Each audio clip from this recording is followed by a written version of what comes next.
Hello everyone, আবার একটা ছোট্ট ভিডিও নিয়ে চলে এলাম। হ্যাঁ, ভিডিওটা দেখে বোঝাই যাচ্ছে এটা একটা মেলার ভিডিও। এটা হচ্ছে আমাদের সোদপুরে পানিহাটি উৎসবের ভিডিও। আমরা গেছিলাম 27শে ডিসেম্বর। আমরা অনেকটা রাত করেই গেছিলাম। গিয়ে দেখছি স্টেজ শো চলছে। 22 তারিখ দিয়ে স্টার্ট হয়েছে মেলাটা। প্রতিদিনই কোনো না কোনো সেলিব্রিটি এসেছেন। তো আমরা এখান থেকে রাইডের দিকে চলে যাচ্ছি। তো প্রথমেই বন্দুক শট দেখলাম। আমি ফার্স্ট টাইম দীঘাতে করেছিলাম, তো তারপর একটা হ্যাবিট হয়ে গেছে করার। তো এটাই ট্রাই করলাম। দেন আমরা চলে এসেছি পিঠে খেতে। এখানে খুব ভালো ভালো পিঠে পাওয়া যায়। মেলায় এসেই ফার্স্ট আমরা এই পিঠে ভাপা খেয়ে নিলাম।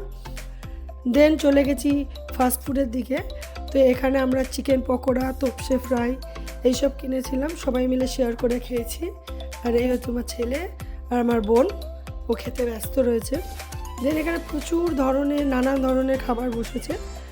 তো এখানে আমরা এখন পিৎজা অর্ডার দিয়েছি। তো ততক্ষণে এরা তিনজন মিলে মস্তি করছিল।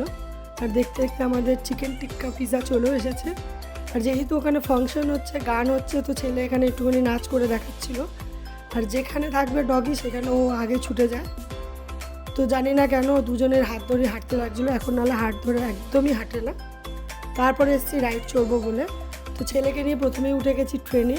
ও এটা আগেও চড়েছে, তাই ভাবলাম এটাতেই চড়ি। রাইডটা 6 রাউন্ড হওয়ার কথা ছিল, পার হেড 100 রুপিস করে। বাট জানি না কেন আমাদের 12 রাউন্ড করেছে, কি জানি অন্যদেরও হয়তো করছে সেরকমই। যাই হোক, আমরা ভালো এনজয় করেছি সব তিনজনে মিলে। আর কেউ উঠলো না। তো ওপর থেকে ভিউটা ঠিক মেলার এরকম ছিল, এত ভিড়। আর এখানে ছোট ছোট বাচ্চাদের জন্য অনেক ধরনের রাইড ছিল। এই বছর পানিহাটি উৎসবের মেন আকর্ষণ ছিল এই সুনামি রাইড। আমরাও চড়বো ভেবেছিলাম, বাট রাত হয়ে যাওয়ার জন্য আর চড়া হয়নি। এখানে প্রচণ্ড ভিড়ও ছিল, অতক্ষণ ওয়েট করাও পসিবল ছিল না। তারপর আমরা মালাই চা খেতে এসেছিলাম, খুব একটা ভালো ছিল না।